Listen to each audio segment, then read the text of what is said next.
the case.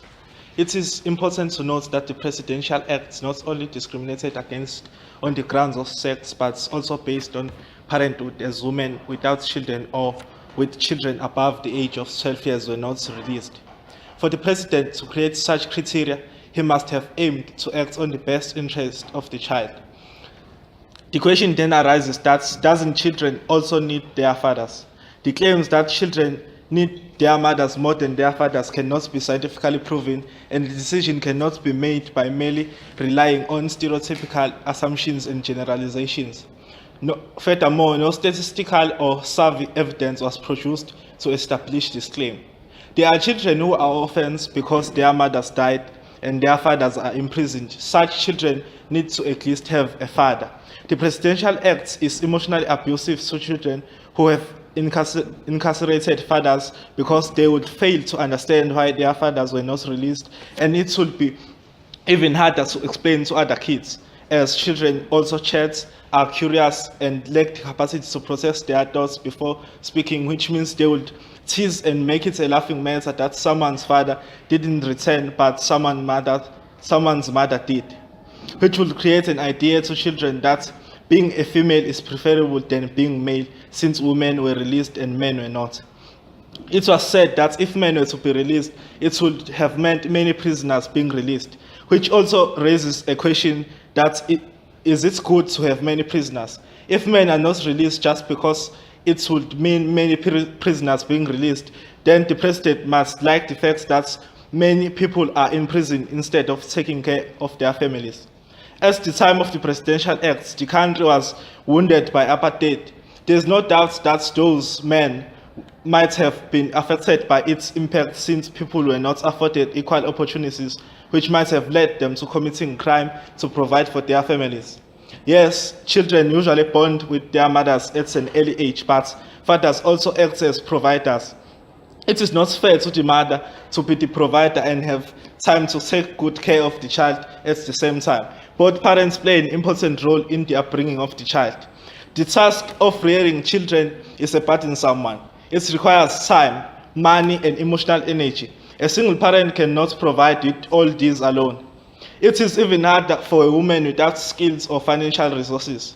Many women at that time either worked as maids or stayed at home with their children while men went out to work. Women's responsibilities in the home for housekeeping and child rearing have historically been given as reasons for excluding them from other spheres of life. And it seems as if the president is also doing the same thing. He releases women to take care of their children, not to, for example, study and occupy high positions in the market.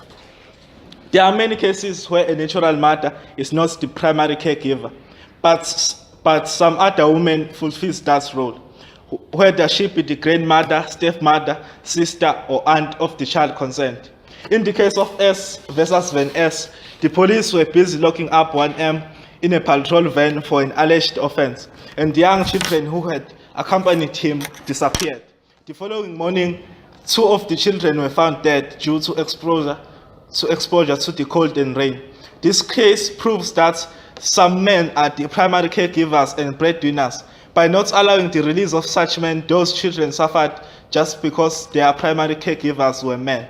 Section 2 of the Constitution states that the Constitution is the supreme law of the Republic. Law or conduct inconsistent with it is invalid, and the obligations imposed by it must be fulfilled. This includes the Presidential Act. The Presidential Act unfairly discriminated against men. Section 9, subsection 3 of the Constitution states that the states may not unfairly discriminate directly or indirectly against anyone on one or more grounds, including race, gender, sex, pregnancy, marital status, ethnic or social origin, culture, sexual orientation, age, disability, religion, conscience, belief, culture, language, and birth. The fact that the president used his executive powers does not mean the act should not be challenged or it is constitutional. That would mean we are under a dictator. The preamble of the Constitution speaks of healing the divisions of the past, which without doubt include gender and sex divisions. If the Presidential Act continues to discriminate against men, the society is then further subdivided. The Presidential Act is against the purpose and spirit of the Constitution. Section 1A and B of the Constitution states that the Republic of South Africa is one sovereign democratic state founded on the following values: A, human dignity, the achievement of equality and advancement of human rights and freedoms. B, non-racialism and non-sexism. The belief that men are dangerous to society and does not play an important role in the upbringing of their child violates their rights of dignity. They should be afforded equal dignity as women. Non-sexism is one of the values of the Constitution, yet the Presidential Act discriminated against based on sex, but was regarded constitutional.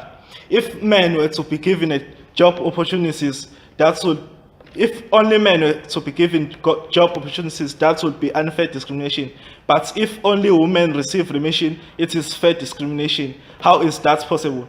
Section 36 of the Constitution states that the rights in the Bill of Rights may be limited only in terms of law, only in terms of law of general application, to the extent that the limitation is reasonable and justifiable in an open and democratic society based on human dignity, equality, and freedom, taking into account all the relevant factors, including the nature of the right, the importance of the purpose of the limitation, the nature and extent of the limitation, the relation between the limitation and its purpose, and less restrictive means to achieve the purpose. Subsection 2 goes on to say, except as provided in subsection 1 or any other provision of the Constitution, no law may limit any rights entrenched in the Bill of Rights. Firstly, the rights to equality and dignity cannot be limited. The importance of the rights outweighs the purpose of its limitation.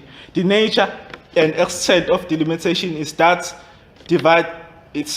that divides the society. There is no relation between the limitation and its purpose. Therefore, the limitation is unreasonable and unjustifiable, as this is not based on human dignity and equality. Lastly, the Presidential Act and the case was decided using the interim constitution, which was not so perfect since it was amended. Considering all those aforementioned reasons, this House should not support the decision in the case of the President of the Republic of South Africa and another versus